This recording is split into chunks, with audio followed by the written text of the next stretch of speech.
beriku kelepasan, kau beriku kemenangan. Ku bersyukur padamu. Hosana bagimu di tempat yang maha tinggi. Hosana bagimu Yesus di tahta maha kudus. Ku memujimu selalu, ku sembah kau selamanya. Sungguh Yesus, ku cinta padamu.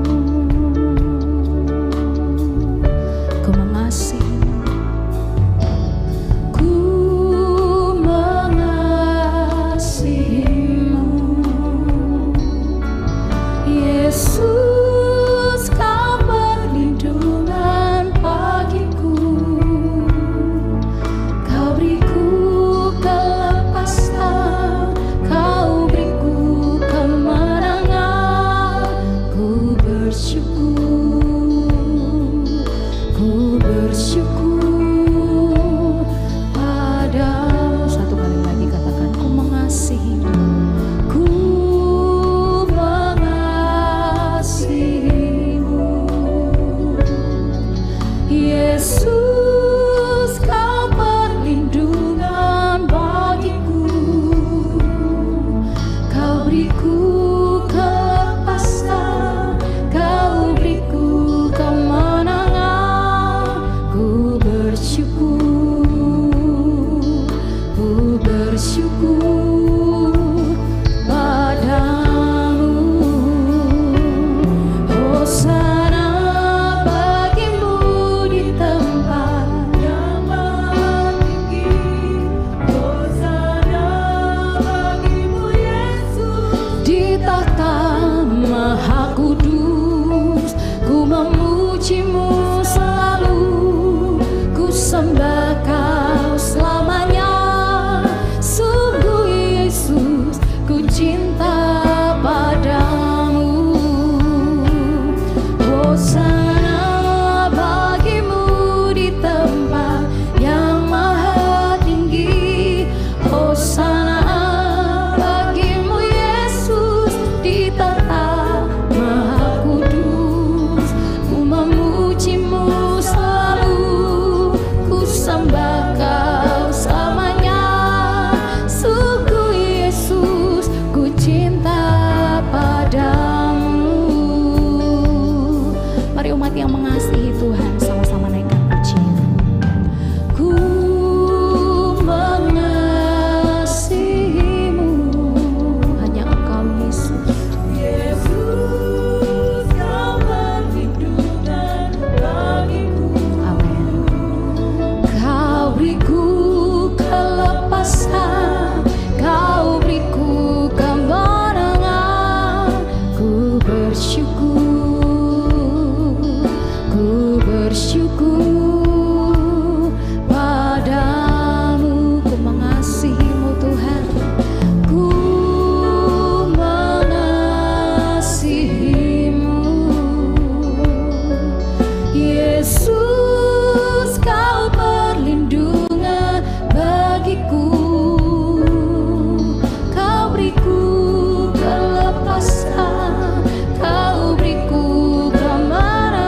Mari saya ajak semuanya mengangkat tangan di hadapan Tuhan. Hosana bagimu di tempat yang maha tinggi.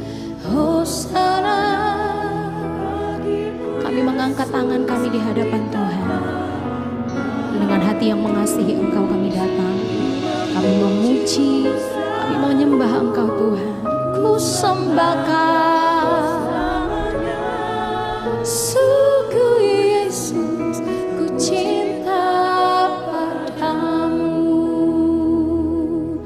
Ku memujimu selalu, ku sembahkan selamanya. Sungguh Yesus, ku cinta padamu.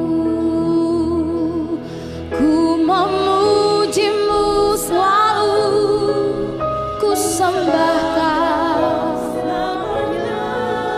Sungguh Yesus, ku cinta padamu. Shalom Ibu Bapak yang kekasih dalam Tuhan, kita bersyukur karena ini kita akan membaca firman Tuhan bersama-sama yang kita ambil dari kitab Kisah Para Rasul. Sebelumnya mari kita tunduk kepala dan kita berdoa. Tuhan, kami bersyukur, kami bersama-sama mau mengambil bagian untuk mendengarkan firman-Mu. Sebab firman-Mu adalah pelita untuk semua perjalanan kami. Kami tanpa firman-Mu bisa salah dalam melangkah, dalam mengambil keputusan. Sehingga kami butuh firman-Mu dan Roh Kudus berbicara untuk semua kami dan berkati kami. Sehingga kami semua bisa memahami apa yang Tuhan maksudkan dan beroleh kekuatan untuk melakukan firman Tuhan ini. Di dalam nama Tuhan Yesus, kami mau bersama-sama belajar firman-Mu. Haleluya, haleluya. Amin. Amin. Ya, jadi firman Tuhan yang akan kita pelajari, kita renungkan bersama diambil dari Kisah Para Rasul pasal yang ke-5. Dalam ayat yang ke-12 dikatakan begini, dan oleh rasul-rasul diadakan banyak tanda dan mukjizat. Di antara orang banyak, semua orang percaya selalu berkumpul di serambi Salomo dalam persekutuan yang erat. Orang-orang lain tidak ada yang berani menggabungkan diri kepada mereka, namun mereka sangat dihormati orang banyak. Dan makin lama makin bertambah jumlah orang yang percaya kepada Tuhan, baik laki-laki maupun perempuan. Bahkan mereka membawa orang-orang sakit keluar ke jalan raya dan membaringkannya di atas balai-balai dan tilam, supaya apabila Petrus lewat, setidak-tidaknya bayangannya mengenai salah seorang dari mereka. Dan juga orang-orang banyak dari kota-kota di sekitar Yerusalem datang berduyun-duyun serta membawa orang-orang yang sakit dan orang-orang yang diganggu roh jahat, dan mereka semua disembuhkan. Ibu Bapak yang kekasih dalam nama Tuhan Yesus, bahwa anak-anak Tuhan, para rasul, hamba-hamba Tuhan ini, dimanapun mereka berada, selalu melakukan tanda-tanda dan keajaiban-keajaiban. Akan tetapi yang menarik di sini adalah murid-murid ini sebelumnya adalah pecundang, sebelumnya orang-orang yang putus asa. Setelah mereka belajar bersama Tuhan selama 3,5 tahun, tetapi kemudian ternyata Tuhan mati disalibkan dan tidak berdaya, mereka putus asa, mereka tercerai-berai. Tetapi setelah Yesus bangkit dari antara orang mati, bahkan setelah mereka penuh Roh Kudus, barulah murid-murid ini secara aktif melakukan berbagai-bagai mukjizat dan keajaiban-keajaiban. Karena itu perhatikan apa yang dikatakan dalam pasal 1 ayat yang ke-6 dari Kisah Para Rasul. Tuhan, maukah engkau pada masa ini memulihkan kerajaan bagi Israel? Jawabnya, engkau tidak perlu mengetahui masa dan waktu yang ditetapkan Bapa sendiri menurut kuasanya. Tetapi kamu akan menerima kuasa kalau Roh Kudus turun ke atas kamu. Jadi orang-orang yang pecundang, orang-orang yang gagal, orang-orang putus asa seperti Petrus yang menolak Tuhan Yesus dan berkhianat, tetapi setelah Petrus penuh dengan Roh Kudus, diurapi Roh Kudus, maka Petrus menjadi berubah. Nah, oleh karena itu, lewat pembacaan ini saya memberikan tema tentang manifestasi orang yang dipenuhi oleh Roh Kudus. Ya, saudara tahu kan permainan kuda lumping. Ya, orang itu kalau main kuda lumping kemudian sudah mulai kesurupan, maka orang itu bisa saja makan beling, bisa mengupas kelapa lewat giginya. Secara normal, orang ini tidak mungkin melakukan itu semuanya, tetapi pada waktu dipenuhi dengan roh-roh, maka giginya menjadi kuat, mulutnya menjadi kuat. Itu namanya manifestasi dari orang yang kesurupan karena permainan kuda lumping. Nah, pertanyaan yang mendasar hari ini adalah, apa manifestasi orang yang penuh dengan Roh Kudus? Jadi Bapak Ibu, beberapa waktu lalu kita ini baru merayakan Hari Raya Pentakosta. Hari Raya Pentakosta adalah Hari Raya Panen Raya. Dan di tengah-tengah panen raya itu terjadi sebuah keajaiban di mana Roh Kudus dicurahkan kepada banyak orang percaya. Di waktu-waktu sebelumnya, orang yang dipenuhi Roh Kudus itu hanya orang-orang tertentu dalam jumlah yang sangat terbatas. Tapi di dalam perjanjian baru Roh Kudus mengurapi banyak orang percaya. Jumlahnya banyak dan di mana-mana terjadi. Nah, karena itu dari ayat ini kita mau belajar apa manifestasi dari orang yang penuh dengan Roh Kudus yang dilawat Roh Kudus, yang menerima kuasa Roh Kudus. Yang pertama, dan oleh rasul-rasul diadakan banyak tanda. Jadi pertama, orang yang penuh Roh Kudus akan menunjukkan banyak tanda. Jadi entah apa yang terjadi, lingkungan di mana kita tinggal, di lingkungan di mana bekerja, itu akan mengenali tanda-tanda dalam hidup kita. Bapak orang Kristen ya? Loh, tahu dari mana? Ya, kalau lihat dari kondisinya seperti ini, percakapannya sini, rasanya Bapak ini Kristen ini. Nah, itu namanya tanda. Jadi sekali lagi, manifestasi dari orang yang dipenuhi Roh Kudus adalah dia bisa menunjukkan tanda bahwa kita ini orang percaya kepada orang-orang di sekitarnya. Seperti misalnya gini, kalau kita berada di tempat tertentu lalu melihat suatu seragam, ya bajunya putih, ada peluit, ada tongkat di tangan, ada belati di pinggang, celananya biru, ya kita ngerti, oh ini satpam. Jadi kita mengenali profesi seseorang dari seragamnya. Nah, seperti yang pengalaman kita bisa melihat dalam Kejadian 41, ya Raja Fir'aun bisa mengenali Yusuf ini adalah orang yang begitu dekat dengan Tuhan. Dari mana? Ya karena mimpi yang tidak bisa diterjemahkan oleh Fir'aun, mimpi yang tidak bisa diterjemahkan dukun-dukun yang ada di Mesir bisa diketahui oleh Yusuf. Artinya Yusuf sedang menunjukkan sebuah tanda bahwa dirinya adalah orang percaya. Raja Gerar juga mengatakan kepada Ishak, dia mengatakan kepada Ishak tentang sebuah kondisi bahwa kami telah melihat sendiri bahwa Tuhan menyertai engkau. Jadi dengan keberhasilan Ishak di tengah-tengah kekeringan, tapi pertaniannya sukses, peternakannya sukses, itu menunjukkan bahwa Ishak ini betul-betul disertai dan diberkati Tuhan. Itu namanya Ishak menunjukkan tanda. Ya, di dalam Kisah Para Rasul dikatakan di Antiokhia lah murid-murid untuk pertama kali disebut Kristen. Jadi mereka tidak mengatakan dirinya Kristen, tetapi orang-orang masyarakat sekitar mulai mengenali bahwa orang-orang ini mirip dengan Kristus. Makanya dijuluki Kristen. Nah sekali lagi, manifestasi dari orang yang penuh Roh Kudus adalah dia bisa menunjukkan tanda-tanda kepada lingkungannya, kepada keluarganya, bahwa kita ini orang percaya. Ya, jangan sampai terbalik. Ya, kita mengaku diri penuh Roh Kudus, tetapi semua tindakan, tabiat kita, perbuatan kita sama seperti orang di luar Tuhan. Itu terbalik, nggak boleh. Justru kita harus menunjukkan tanda-tanda bahwa kita ini orang-orang yang diberkati, orang-orang yang percaya Tuhan, tidak mengandalkan dukun, tidak mengandalkan kuasa manapun, tapi mengandalkan Tuhan. Tanda yang kedua, manifestasi dari orang yang penuh dengan Roh Kudus yang kedua adalah mengadakan mukjizat kesembuhan. Dalam ayat tadi dikatakan, dan oleh rasul-rasul diadakan mukjizat di antara orang banyak. Artinya begini, salah satu manifestasi dari orang yang penuh Roh Kudus adalah hidupnya selalu akan mengalami mukjizat, hidupnya akan selalu melakukan mukjizat. Ya, mengalami dan melakukan. Bahkan orang-orang yang membawa orang-orang sakit dari kota Yerusalem dan kota-kota sekitarnya, mereka bisa sembuh. Ya, mungkin orang bertanya, loh, Pak, saya ini kan tidak punya karunia kesembuhan ilahi.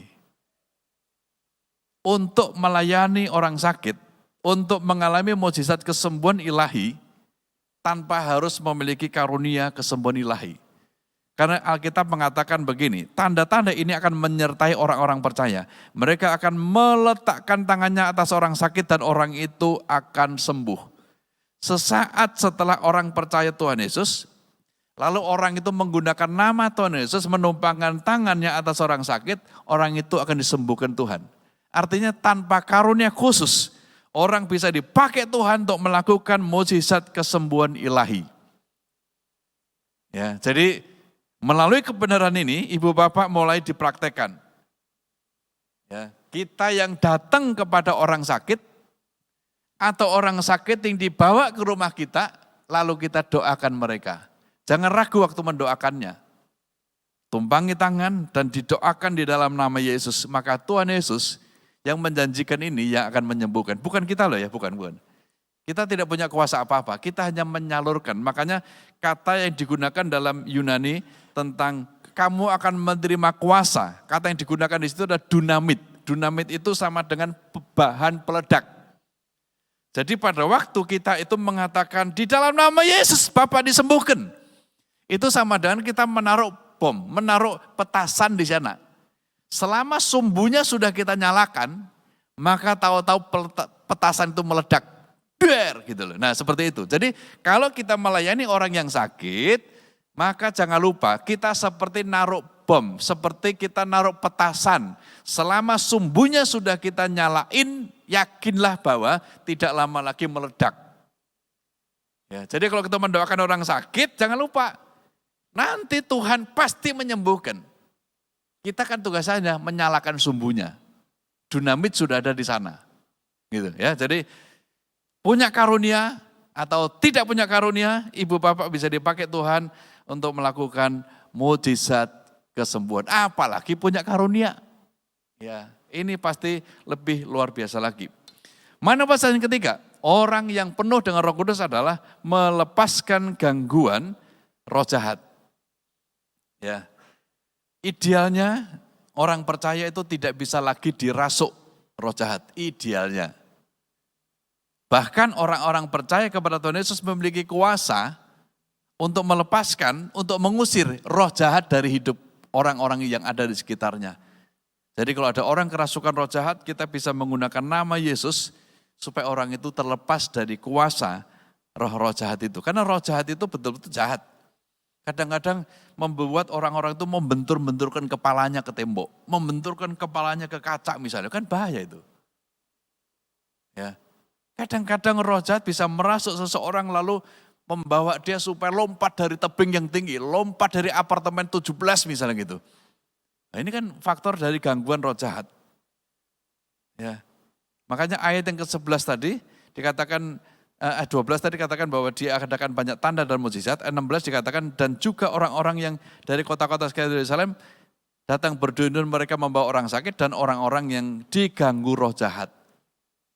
Ya, orang yang diganggu roh jahat itu mungkin kalau di daerah kita ini sama dengan orang-orang gila lah gitu. Ya, ada orang gila yang sudah sampai enggak pakai baju, ada orang gila yang sudah bertahun-tahun nggak mandi misalnya, nggak gosok gigi seperti itu. Wah, itu memang ngeri, tetapi ya itu yang harus kita lakukan. Ya, ada satu hamba Tuhan yang dipakai Tuhan luar biasa di daerah Banten, itu bisa dapat karunia timnya itu untuk melayani orang-orang gila dan sembuh mereka dan dipulihkan. Ya, jadi Bapak Ibu di Madiun dan di kota-kota sekitarnya jangan takut bahwa kita memiliki otoritas dalam nama Yesus. Kalau ada orang kerasukan roh jahat, kita memiliki otoritas untuk mengusirnya. Ya. Dan saya punya pengalaman dalam mengusir roh jahat itu. Waktu itu kami sedang melayani orang yang kerasukan roh jahat. Dan manifestasinya itu mengaum-ngaum, ya, seperti singa. Lalu akhirnya saya panggil anjing saya, namanya Ciko. Ya, saya panggil, Ciko, Ciko. Ya, lalu saya tumpangi berkat di kepalanya, saya bilang begini, lawan dia. Nah, akhirnya orang yang kerasukan roh jahat yang mengeram itu anjing saya juga terus menantang-nantang, akhirnya terus selama gitu maju mundur selama 30-an menit kurang lebih. Habis itu orang yang kerasukan roh jahat kecapean, habis itu saya minta untuk dinaikkan ke kursi, lalu kita tumpangi tangan, kita doakan, kasih minum teh hangat, bebas dia. Ya, jadi maksud saya gini, anjing saja bisa dimasukkan sebagai tim pelayanan pelepasan. Ya, jadi kita harus sadar bahwa Bapak Ibu adalah orang-orang percaya Tuhan yang di tangan kita ada otoritas, ada kuasa untuk mengusir kuasa-kuasa kegelapan yang merasuk kepada anak-anak Tuhan yang lainnya. Kita mesti hancurkan, ya. Jadi jangan takut, ya. Beberapa orang kadang-kadang takut sama setan. Ya, kadang-kadang lewat kuburan malam takut. Kadang-kadang lewat ruang jenazah di rumah sakit merinding, takut gitu. Nah, kita jangan lupa, kita ini anak Tuhan yang pegang otoritas. Tuhan tidak pernah memberikan kepada kita roh yang membangkitkan ketakutan, tetapi roh yang membangkitkan kekuatan. Jadi jangan takut apapun dimanapun kita sedang berada. Jangan takut listrik mati, jangan takut kegelapan. Ya, kita memiliki otoritas atas kuasa-kuasa kegelapan. Jadi cara mempraktekannya ya sesekali kita harus mencoba ketemu orang gila, ketemu orang-orang kerasukan roh jahat. Ya, nanti lama-lama karunia kita nanti akan mengalami peningkatan. Ya, dicoba ya. Kalau awal-awal dengan tim, jangan seorang diri. Ya, hal-hal teknis nanti kita bisa pelajari bersama. Misalnya gini, waktu kita mendoakan orang kerasukan, enggak usah tutup mata misalnya gitu loh. Satu, waktu kita mendoakan orang kerasukan jangan berada di tempat yang banyak kaca atau banyak benda-benda tajam misalnya gitu. Itu harus hal teknis, itu hal sederhana yang kita lakukan lah. Ya, jadi sekali lagi hari ini kita belajar bahwa orang yang penerima Roh Kudus, orang yang menerima kuasa Roh Kudus itu mendadak akan mengalami sesuatu yang luar biasa. Petrus yang tadinya sudah menyangkal Yesus setelah menerima kuasa Roh Kudus menjadi seorang pemberani. Murid-murid yang tadinya mulai lari tunggang langgang, ketakutan karena gurunya, karena nabinya mendapatkan hukuman mati, disalibkan dan tidak berdaya. Tapi setelah mereka terima kuasa Roh Kudus, mereka menjadi orang-orang luar biasa. Doa dan harapan saya kepada Bapak Ibu malam ini adalah setelah kita menerima kuasa Roh Kudus, Ibu Bapak menjadi orang-orang yang luar biasa. Ya, coba salami sebelahnya katakan begini. Sebenarnya kamu ini orang luar biasa. Katakan sebelahnya. Sebenarnya kamu ini orang luar biasa. Sejak menerima Tuhan Yesus sebagai Tuhan dan Juru Selamat, sejak menerima kuasa Roh Kudus dalam hidupmu, Ibu Bapak menjadi orang luar biasa. Sehingga mulai hari ini, belajarlah memberikan tanda-tanda di sekitar hidup kita. Lakukan dan adakanlah mujizat-mujizat kesembuhan. Dan belajarlah mulai melepaskan orang dari gangguan roh jahat ini. Amin, percaya? Bahwa setelah kita semuanya hidup di bawah otoritas kuasa Roh Kudus, kita memiliki dinamit, kita memiliki kuasa, kita memiliki bahan peledak. Asalkan kita taruh saja, sumbunya kita nyalain, pasti meledak. Seperti itulah kuasa yang Tuhan sediakan kepada hidup kita. Ya, mari kita tunduk kepala dan kita mau berdoa malam ini. Tuhan, kami bersyukur, oleh karena kasih kemurahan Tuhanlah, kami ada sampai hari ini. Oleh karena kemurahan Tuhanlah membuat murid-murid yang penuh Roh Kudus ini menjadi orang-orang yang pemberani, orang-orang yang luar biasa. Petrus yang tadinya sudah menyangkal, dipulihkan imannya. Murid-murid yang tadinya lari tunggang langgang, sekarang mulai bertekun dalam duduk bersama dalam ibadah dan menanti-nanti kuasa Roh Kudus dan mereka sudah menerimanya, sehingga mereka selalu melakukan tanda-tanda dan mujizat-mujizat. Hamba berdoa supaya kiranya kuasa yang sama ada di tengah-tengah umatmu di Madiun dan kota-kota sekitarnya. Setelah kami menerima kuasa Roh Kudus, kami akan memiliki kuasa untuk menunjukkan tanda, untuk melakukan mukjizat dan juga mengusir kuasa-kuasa kegelapan dalam nama Yesus. Terima kasih Tuhan. Biarlah Roh Kudus akan terus mengurapi kami, menerangi hati kami, memimpin langkah hidup kami malam ini, bahkan sampai selama-lamanya. Semua yang sudah diberkati sama-sama berkata, amin. Amin, amin, amin. Ku mau cinta Engkau, Yesus, lebih dalam kepadamu. Ku mau cinta Engkau, Yesus, hanya kepadamu. Dengan cinta katakan, ku mau cinta Engkau, Yesus, lebih dalam hanya kepadamu Tuhan. Lebih dalam kepadamu. Ku mau cinta Engkau, Yesus, hanya kepadamu. Ku mau cinta Engkau, Yesus, lebih dalam kepadamu.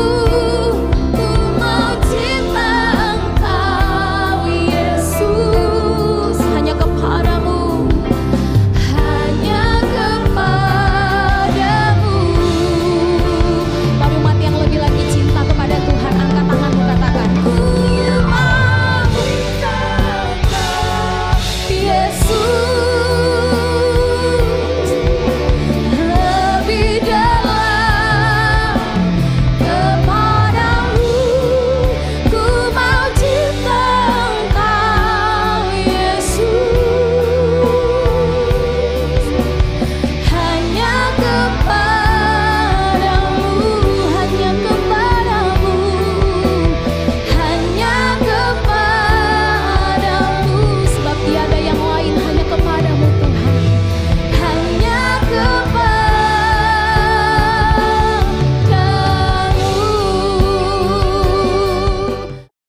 Terima kasih Tuhan atas kebaikan-Mu, Kau telah pimpin kami untuk menyelesaikan ibadah doa malam di malam hari ini.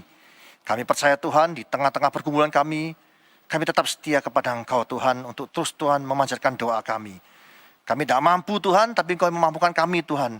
Karena kami percaya Tuhan, jika kami Tuhan sungguh-sungguh di dalam Engkau, mencari Engkau Tuhan, setiap saat, setiap waktu Tuhan, setia Tuhan mencari Engkau, kami percaya ada jalan keluar dalam setiap permasalahan kami. Kuatkan kami senantiasa Tuhan, melalui firman-Mu, kami percaya Tuhan, Kau akan terus bekerja melalui firman dalam hidup kami. Roh Kudus, Kau ingatkan kami terus apa yang kami lakukan, supaya kami terus menjadi orang-orang yang tangguh di dalam Engkau. Terima kasih Tuhan. Urapi hamba-Mu yang telah menyampaikan firman-Mu, Kau berkati hamba-Mu senantiasa dalam keluarganya, dalam setiap pelayanannya, dan setiap apa yang dilakukan hamba-Mu berhasil untuk kemuliaan nama-Mu saja Yesus. Kau juga terus memberkati Tuhan setiap jemaat-Mu dimanapun mereka berada. Kau berkati mereka senantiasa dalam kehidupan keluarga, pekerjaan, bisnis, pendidikan, pelayanan. Kau buat hamba-hamba-Mu Tuhan, anak-anak-Mu di gereja ini berhasil untuk kemuliaan nama-Mu saja. Terima kasih Tuhan. Kami terus juga berdoa Tuhan bagi pemerintah negara ini, Bapak Presiden bersama seluruh staf jajarannya. Kau berikan kekuatan yang baru senantiasa. Kau berikan hikmat-Mu untuk dapat menyelesaikan permasalahan-permasalahan yang ada di negara ini. Terima kasih Tuhan. Lalu kekasih, kita mengangkat kedua tangan kita untuk menerima berkat dari Allah Bapa.